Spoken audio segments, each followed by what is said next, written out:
Welcome back, students. If you remember, we were discussing about the bacterial diseases. We have discussed about the typhoid, and here today I'll start off with the disease pneumonia.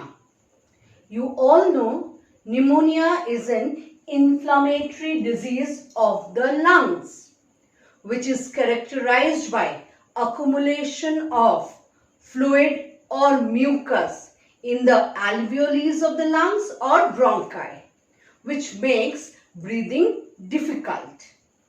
This has an incubation period of 1 to 3 days, and it is caused by gram-positive bacteria known as Streptococcus or Diplococcus pneumoniae or Haemophilus influenzae. Now, this disease is characterized by headache, sudden chill, chest pain, cough with mucoid sputum, and also along with your breathlessness, difficulty in breathing occurs with nasal congestion, etc. This disease spreads through the sputum or aerosol, or it can spread through the used articles like tissue, handkerchief, dress material with the cough droplets. This is treated with the help of antibiotics like erythromycin and tetracycline. The common drugs also include azithromycin. The next disease that I am going to discuss is malaria. Malaria, you all know, is a communicable protozoan disease of the tropics and mild temperate areas. Now, this malaria, we can say around 3 million people in the world are affected or infected by malaria every year. And out of them, near about 1.5 million deaths around the world occurs due to this particular disease. This disease is caused by nearly 4 species of the protozoa Plasmodium. The most common of them is Plasmodium vivax. This has an incubation period of 10 to 15 days.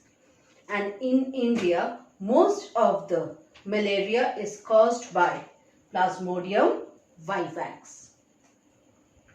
The next is Plasmodium falciparum, which causes malignant malaria. This has an incubation period of 6 to 12 days. Plasmodium malariae has an incubation period of 28 to 30 days, and that Plasmodium ovale has 10 to 15 days of incubation period. Now, the disease is characterized by sudden chill followed by shivering, extreme shivering, which causes a sudden rise in body temperature, which leads to the perspiration. Indeed, it is followed by huge perspiration and thereby decrease of the body temperature. Now, as I said, Plasmodium vivax is the cause of most of the malaria that occurs in our country, and its diagnosis is mostly by examination of blood smear for the finding of the protozoan in the RBC. Plasmodium falciparum is diagnosed by antigen-antibody testing. Plasmodium falciparum is a recurrent type of malaria. Like you have, if a person recovers from the malaria disease and there's a recurrent attack of the same after say 10 to 15 days, and it affects the central nervous system and hence called the malignant malaria.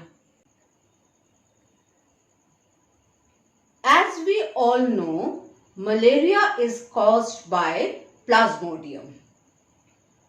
Now, let us study about the life cycle of Plasmodium protozoa. Plasmodium completes its life cycle in two hosts. Female mosquito of the genus Anopheles is the primary host, and we humans are the secondary host for the Plasmodium.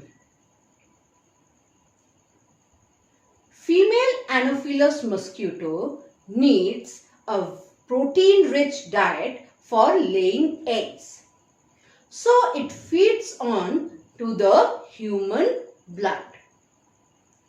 While feeding on to the human blood or sucking the human blood, it inoculates or releases the Plasmodium protozoa in the sporozoid stage into the bloodstream of the humans. In 30 to 40 minutes of inoculation, the Plasmodium or sporozoids of the Plasmodium comes and harbors the parenchyma cells of the liver. Some also take shelter in the spleen and bone marrow. Now, in the liver, they change into circular or round structures known as cryptozoids. These cryptozoids develop a hard cyst around themselves and undergo multiple fission. Now, you remember in class 10 we studied about multiple fission. It is that the organisms which divides by multiple fission is Plasmodium. Yes, it is actually the cryptozoid stage of the Plasmodium which undergoes multiple fission by forming a cyst around itself and divides into many cells. Then it breaks off the parenchyma cells of the liver to be released as cryptomerozoites. These cryptomerozoites are now even called the merozoites after release. They have various types of fates. Some of the merozoites, they again infect the parenchyma cells of the liver, form cryptozoid, again cryptomerozoid, they lyse the liver cells and the cycle goes on and on. Some of the merozoid take shelter in the liver cells. They remain dormant or inactive for a long period of time, for say 15 to 20 days or even a month. And then they can become active after that period of time. And that is the reason of the relapse of malaria. This is most common in Plasmodium falciparum, causing malignant malaria. Now, the third fate of merozoid is that they infect the RBC and change into the trophozoid stage. Now, trophozoid stage is again marked in 3 to 4 structures or different specialized structures of trophozoid. It first changes into the disc-like feeding stage called discoid stage of trophozoid within RBC, which again changes into the signet ring structure where the Plasmodium that increases in size by feeding onto the cytoplasm of the RBC. Then it changes into the amoeboid stage, followed by schizoid stage, where 50 to 100 cells remain within a RBC. Now, in the schizoid stage, the RBC ruptures, releasing the merozoites into the bloodstream again. And along with it, a toxin called hemozoin pigment is also released in the bloodstream.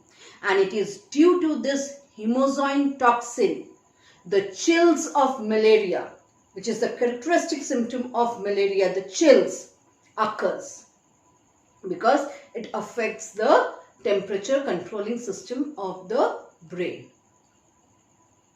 followed by fever, and then perspiration occurs, and then the body temperature comes down.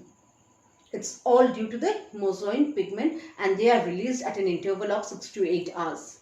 That is why the recurrent chills after 6 to 8 hours.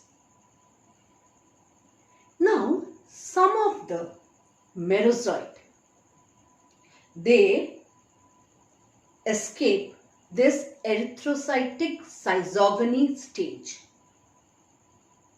Just let me add, there are 3 stages in the life cycle of Plasmodium, which starts with schizogony. Schizogony is of 2 types: pre-erythrocytic schizogony and erythrocytic schizogony. Pre-erythrocytic schizogony occurs in liver cells before the protozoa enters the RBC, and erythrocytic schizogony occurs in the RBC, and it is the asexual stage of the plasmodial reproduction. Now, some of the merozoite, they become specialized in the RBC as microgametocyte and macrogametocyte. Now, when the female Anopheles mosquito again bites this infected person with the macrogametocyte and microgametocyte, while sucking on the blood, it also sucks the macrogametocyte and microgametocyte.